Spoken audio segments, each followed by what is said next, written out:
Hello there. So I want to talk about 76 Days, which is a documentary that I just saw today. I just became aware of it today. And apparently today only, it's free on its website, 76daysfilm.com. So I'm trying to get this out as soon as possible. Um, what this film is it's a documentary that follows the hospital staff of a hospital in Wuhan, China, during the 76-day lockdown. Um, and it's it's eye-opening and terrifying, and it's a brutal watch. I want to get that out of the way right now. This is a film that doesn't have a narrator. It doesn't really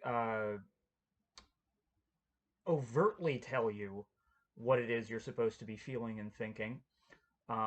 It kind of lets the footage speak for itself. I am aware that there is a lot that's been cut out of this. How much, I'm not sure, but I know that some of the filmmakers, for reasons of peace of mind and maybe even safety, they omitted certain things from the film. And I understand that when it comes to documentaries coming from China, that's gonna happen. Um, it's they have very different ideas about what is permissible to be published and said, and ways to hold people to task for that, and that's you know that's just one of the realities of that's one of the realities there. Um, it, the cultural differences actually do come through in the film. You get just like the kinds of things that you hear people saying as they're trying to cope with the tragedies and fear that they're going through from moment to moment. Um, are there is something of a cultural mindset, but the pain and anguish that they're feeling is absolutely real. You have at one point an old man who's kind of raising hell for the hospital staff. He's very difficult for them to get to cooperate with safety guidelines. You have a scene where his son gets on the phone with him, and the old man is kind of not all there in the head, and his son reminds him of his pledged loyalty to the Communist Party, and asks him what kind of example he's setting by making things difficult for the nurses and doctors. So it's, on the one hand, there's that cultural, difference of values there. Uh, on the other hand, the fact that you're looking at a guy who doesn't have all his marbles, and someone is bringing up something that they know this person cares about in order to get them to deal with a very real threat that, frankly, we have felt this threat over here. Like, that's not a scene about communism. It's not a scene in the traditional sense anyway, but like that, the inclusion of that bit of footage is not about communism. It's about the fear and the necessity of adhering to safety guidelines. Um, and it's also just about kind of like the messy, like, roll up your sleeves and find any way to get through this kind of panic that there was. Um, and this is, I want to stress, this is the lockdown in Wuhan. This is the early days of the pandemic. Um, this is, it was weird. There was one part that was dated, I think, March 22nd in the film. There was a part that was dated March 22nd or maybe even 21st. And that's like a day or two before I remember my county being totally shut down.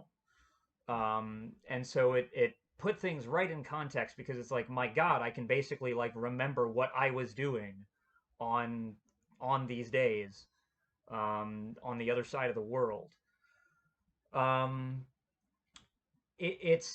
like I said, there's things that have been taken out because of, not wanting to draw the ire of the Chinese government, and it's because the filmmakers themselves are Chinese. Uh, that said, it's not it seems like it's not even pushing a pro government narrative at all. It's pushing a very like direct, simple human narrative. It's just a document of the boots on the ground experience of what the fuck it was like to be there in this hospital during this chaotic stretch of time.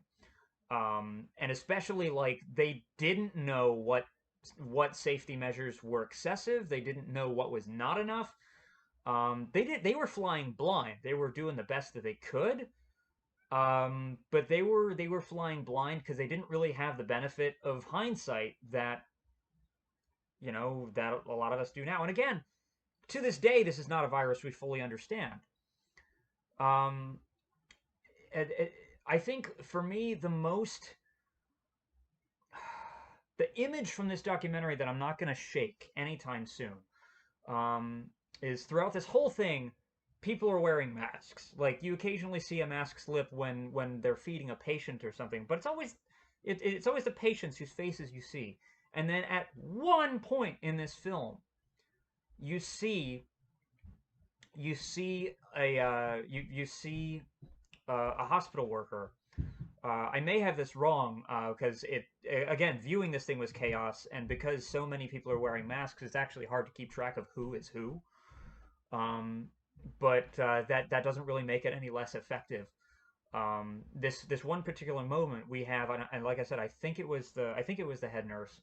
Um, at the end of the day, disinfecting uh, her gloves and everything, looks out the window, sees some birds, and then for a split second there is a close up on her face where she is wearing a mask. You see her entire face for a split second, just as long as it takes for her to take her mask off, instantly put a new one back on in its place. It's a surprising and striking moment because kind of because of how surprising it is to see a hospital worker's face after having spent the entire movie following them, seeing what they're up against, um, and hearing what they're going through, watching them grieve the dead, watching them struggle to get things done on time, um, watching them try to manage crowds of people trying to just like force their way into the hospital and get treatment. Um, and they're in basically like full body suits the entire time, and for like a split second, you finally see someone's face, and that split second says a hell of a lot. Um, it's this is not this is not a pro communist party piece. This is not a pro China piece. This is a look what the fuck happened here. Look what it was like to try to deal with this, and it doesn't give you any answers, just an experience. And it's an experience that I think is going to be an essential one. Like this recording is going to be an essential one moving forward. This is, I think, the first great documentary about the COVID-19 pandemic. I suspect that it is held back in ways that I can't really predict, and there's footage that we'll never see. But what's already there is just it's incredibly powerful. It's not an easy watch.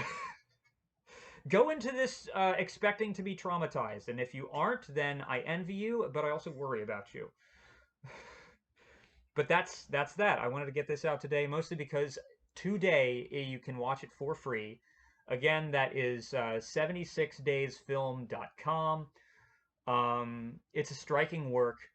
As an aside, it's hard to look at like the images for this film, like the poster, I guess, without immediately thinking of 28 Days Later. The layout of that title is almost the same, and also like thematically, it's eerily similar too, because we're dealing with a deadly pandemic. We're dealing with a staggeringly high human toll here. But the difference is that the COVID-19 apocalypse is real. It has happened and is continuing to happen, and it, you know, we're grappling with it sort of, but it's far from over, and we're in the thick of it right now. Especially in the United States. I know that the vaccine is starting to roll out, but it's still slow going. We don't really have much federal infrastructure for that as yet. Thanks a whole fucking lot, President. Anyway, Brass Tacks. It's available for free today. You should watch it. And it's fuck. You're a good sport, so thanks for the support. You're a good sport, so thanks for the support.